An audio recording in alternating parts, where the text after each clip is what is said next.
Hello, my friends, and welcome back. Thank you for being with me again today. I just posted a video in which I was talking about the attempts to revive the Iraqis' oil production and ramp it up, obviously. And they were talking about not being developed, the industry, and I wonder why, because freedom and democracy was spread over there about what, 20 years already, right, or about, and nothing changed. I thought that some American and Dutch or British companies helped suck the oil. No, no. Nevertheless, in the same time, I have here uh, an article related to the Iraqis, which is the Saudis, and this article I have from oilprice.com, and this is the title: Value of Saudi oil exports surged 123% in March as prices spiked. So 123% surged. You know what it is? Those guys have a Christmas party every day. The Saudis don't have Christmas, but nevertheless, Ramadan, not Ramadan, because Ramadan, I think it's kind of like austere, right? I don't know, celebration. Let's put it this way. That's better. The value of Saudi Arabia's oil exports soared by 123%, or by $16.7 billion in March 2022, compared to the same month last year. The General Authority of Statistics of the world's top crude oil exporters said on Wednesday. Moreover, the share of oil exports in total exports jumped from 69.5% in March 2022 to 80.2% in March 2021. So the other one is 21. So the other one was in 2021. I don't know if I said 2022. So from 69.5 in March 2021 to 80.2 in March 2022. So in 1 year, it jumped what, about 11%. The data showed as oil prices spiked above $100 a barrel in March after Russia blah blah blah invaded Ukraine. The higher oil prices more than offset the slight drop in Saudi crude oil exports in March compared to February.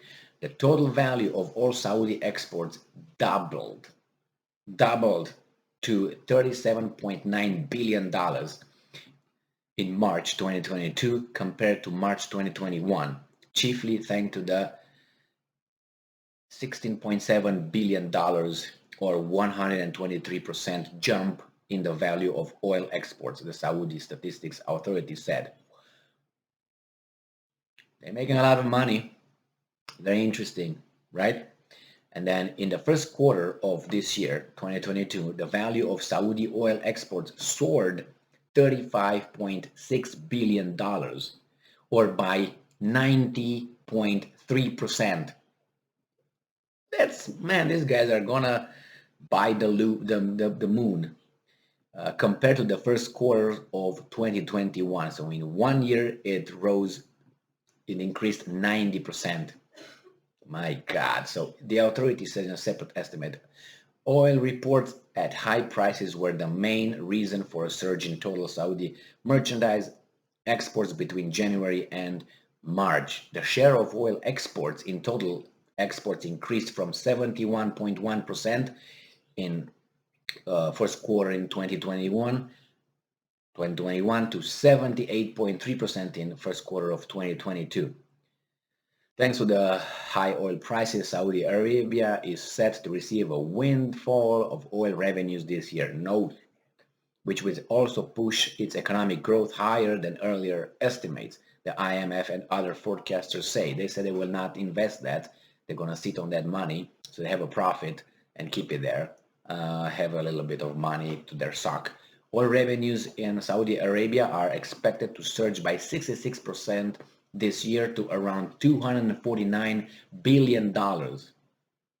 Wow. For the first quarter alone, Saudi Arabia recorded its highest economic growth rate in the last 10 years at 9.6% compared to the same quarter of 2021, according to flash flash estimates by the General Authority of Statistics, which attributed the growth to oil activities and exports. Good, good.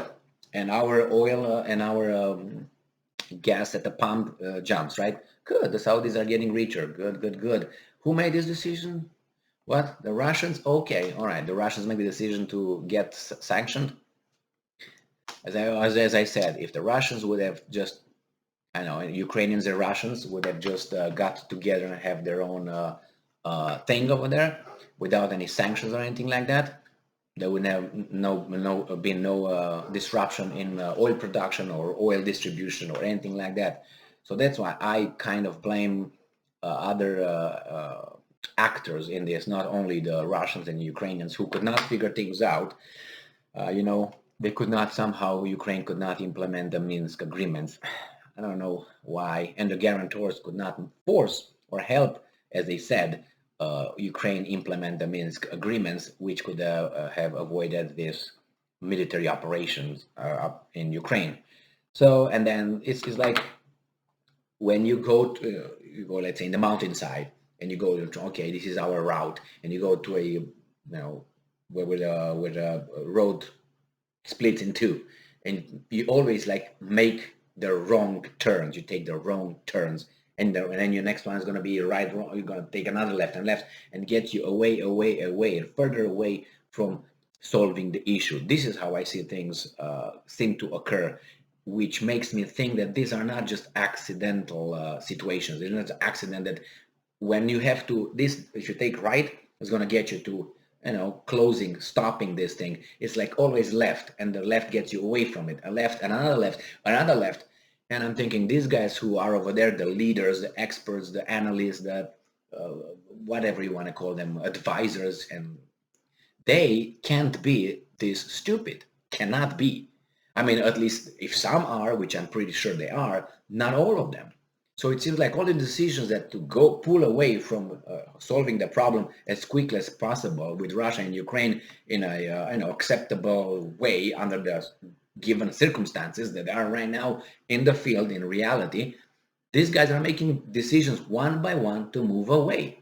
Yes, it's true that there is no more, unity like it was in the European Union regarding oil embargo or gas sanctions on Russia. That's true. Never been, never will, because there are different countries, different interests, and there seems to be some countries that really care for their citizens more than for the chief of the club right there with the, So there are some independent countries somewhere, but nevertheless, not all the move, but they're going to affect us more than it will affect the Russians, these sanctions. You see that. And the Europeans already feel that. That's why they're not united anymore. And then look who's profiting. I'm not saying Saudi Arabia only, but all the big energy suppliers, they profit as hell. Financial institutions, military manufacturers are having a party. They're dancing right now, and we're not dancing. They're dancing on our heads right now, making a lot of profit. Well, it just happened, this war. Well, the sanctions were made. We had to be moral, but we make a lot of money. You don't. So I don't think these are just coincidences, and they're so unprofessional. I think I have doubts now. Thank you very much for being with me again today. Stay strong, stay smart, look for the truth, and be just. Bye.